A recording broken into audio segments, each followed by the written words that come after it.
Let's move on now and let's address another set of earnings. And we've got Mr. Girish Kousgi, the MD and CEO at PNB Housing Finance, joining in the studios right here. Mr. Kousgi, great to have you today on ET Now. Firstly, give us a sense on where you actually see the demand and the slowdown, because what it seemed like what was a very rural-specific problem is now sort of spreading to urban as well. Good morning. Thanks for having me here. I think if you look at the industry and demand, demand is quite robust. So there is absolutely no slowdown, at least in mortgage industry. This year, if you see all the 3 quarters, first 9 months, there were some challenge or the other. There were a lot of intermittent challenges, nothing to do with demand. So we had general elections, we had heat wave, we have challenges in a couple of states like Karnataka and MP on the registration process. We had election in Maharashtra, and there was some challenge in Chennai and Andhra with respect to climate. So because of these interventions, I think the growth till now seemed to be lower. But in terms of demand, irrespective of the segment, whether it is luxury, super luxury, or in terms of mortgage segments, super prime, prime, emerging and affordable, demand is quite robust. Then where are the numbers? I'm not, numbers are not there because of these reasons. No, so there was a slowdown. The demand is robust. I'm just trying to, and not for you. I'm just saying for the industry. Yeah. The economy is growing at 8%. That's 7%. Chaliye, beech ka Okay. Right? Nominal GDP 11%. Yeah. The low-cost housing or the housing demand in India at a time when the real estate sector is in a boom is 10%. I was just hoping for better numbers. That's my limited point. No, you're right. Numbers would have been better if these challenges were not there. All I'm trying to tell is that lower numbers is not because of the demand. Demand is quite intact. Okay. Look at PNB numbers. For example, you look at quarter 1, quarter 2, quarter 3, all the 3 quarters, we have almost surpassed our book target on retail. We had guided 17%, we are at 17.5%. But sir, you had a low base also. Not at all. Our base was, no, if I compare with the industry average, today the market is growing, it was last couple of years, market grew at 13 to 13.5%, right? Now, this year, till now, we have grown by 17.5%, which is about clearly 35 to 40% higher than market growth rate, right? Now, if you look at this year, it is projected that the growth would be 1% lower. Okay. So what used to be 13 to 14 could be 12 to 13. 10 to 11 is exactly. what we hear. So all I'm trying to tell is that because we are seeing, for example, look at PMAY. This scheme was launched from 1st of September, 4 months from September till December. We have done close to 5,000 cases, 675 crores. Now this will stay for next 5 years, right? So all I'm trying to say is that numbers you will see little lower for the industry because of these reasons. Having said this, there is challenge in the economy, especially on some of the other segments. Rural is now starting to look up, right? So it will take another 3 to 4 quarters. If you look at, there is a lot of pain on the unsecured side. I think we've been witnessing since last 5 to 6 quarters. It will remain for next 3 to 4 quarters. If you see most of the banks, they have pressure on margin. I'm not taking away that point. All I'm trying to say is that mortgage industry, we are not seeing any slowdown. The slowdown this year in first 9 months is because of these intermittent reasons, which is temporary in nature. Okay, my follow-up question is that everybody is now very conscious about what lending they are doing. We call it to know your customer. The bank is saying know your borrower, which I think is the best and the most ideal practice. Within that, everybody is now trying to only service the salaried class. And that's a conscious strategy which I've seen across all NBFCs and across all HFCs. Now, while on risk management, that is great. But for absolute growth, that is not great. Is that true? It might be true, especially on the unsecured. Okay. It might be true with respect to banks. Okay. If you look at housing finance industry, look at affordable companies. Where are they getting yields from? They're getting yields from self-employed segment.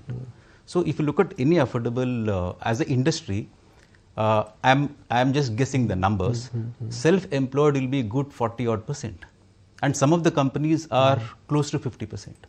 So it also depends on the sector and the product, because mortgage is the most safest product. Yes. And you look at emerging self-employed is close to 40% for some of the companies. You take same PNB.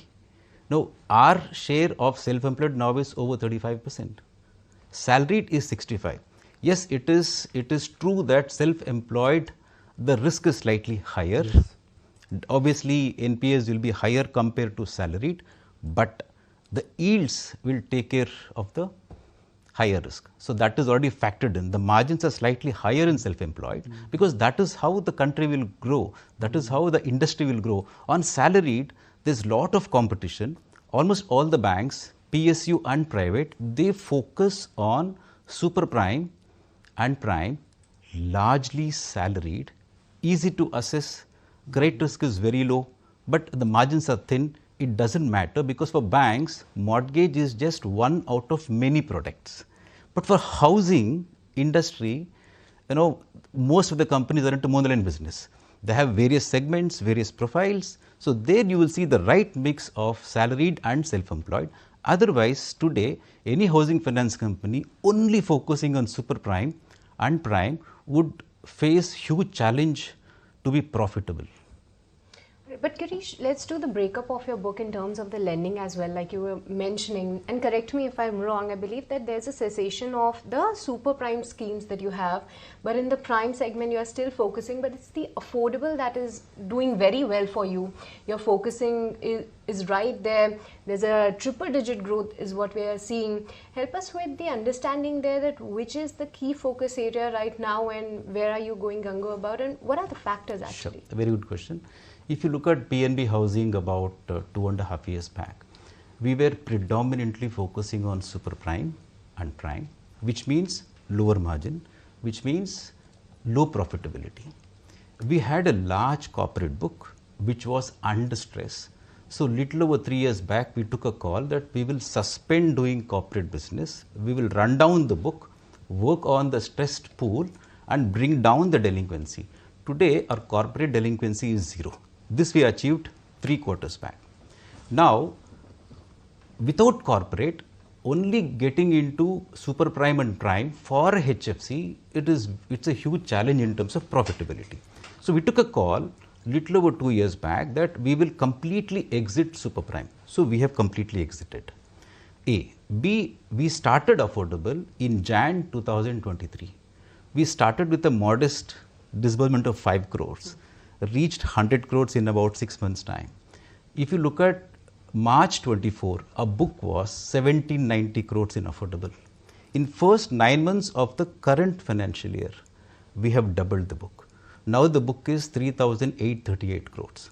And we plan to take this book to 5,000 crores by March 25. So, where are we talking about slowdown? Maybe the base is very small. I agree with you. Yeah. But if you look at most of the affordable companies today, don't take this year numbers. You take last year numbers. What is their quarterly disbursements? We are not very far off. Number one. Number two, we started emerging business this year. Why? Because affordable and emerging will get us a better margin. While we have a large book on prime, we can't completely exit prime. So we have a plan of exiting slowly, slowing down prime for next 3 to 4 years time. So the plan is very simple. We want to focus more on affordable. Today the book is 3,838 crores. We want to get to 5,000 by March. We want to get to 15,000 crores of affordable book by FY27. Today the emerging book is about little over 13,000 crores. We want to take it to 25,000 crores by March 27. The overall retail book is going to be 1 lakh crore. Even in March 27, the prime is going to be 60,000 crores. But if you look at quarter 3, quarter 2 of this year, we have slowed down the growth rate in prime. Going forward, our growth rate in prime would be in single digit, maybe 9%. Emerging would be about 20+%. Affordable, the book is small, but we plan to reach 5,000 by March. Maybe next year close to 10,000, by FY27 15,000. So that's our plan. But in this segment, isn't there more a fear of slippages and NPAs? I know your numbers don't show that. Your NPAs are very, very stable, other than that one corporate account, which also I want to talk about whether you see, further NPAs from this particular account. Sure. I think first let me talk about these segments. Sure. See, if you compare prime and emerging, emerging is slightly more riskier. If you compare emerging and affordable, affordable is more riskier. The credit cost is going to be different for these segments, but even the margins are different. So all these risks are covered. So absolutely there is no challenge unless the credit cycle changes. When the credit cycle changes, obviously you will see more stress in affordable, then followed by emerging and then prime. So that is already budgeted. Because of margins, all the companies, most of the housing finance companies, they are now focusing on affordable and emerging, or they have a mix of these segments. Now talking about corporate. Now I can't share the name. You can. But if you look at a book today is about 1241 crores. So just say that again. How much is the book? 241. 1240 crores. Okay. Right. Now this account, Okay. which was in stage 1, has moved to stage 2. This account has been toggling between stage 1 and stage 2 since last 2 years. And in last 2 years, the principal amount has come down by 200 crores. Okay. So if we see the position we were in on this account, let's say 2 years back, 6 quarters back, and today we are in a far comfortable position. So there's nothing to worry. I think by this quarter end, we will see again this account coming back to stage 1. So that's the point on corporate. Okay. 2-3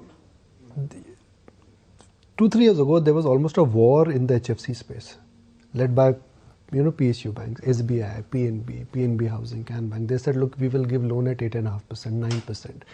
If you buy before Diwali or Dussehra, we will even not charge you processing fee. If the woman in the house is buying, we'll give you additional 0.25% free.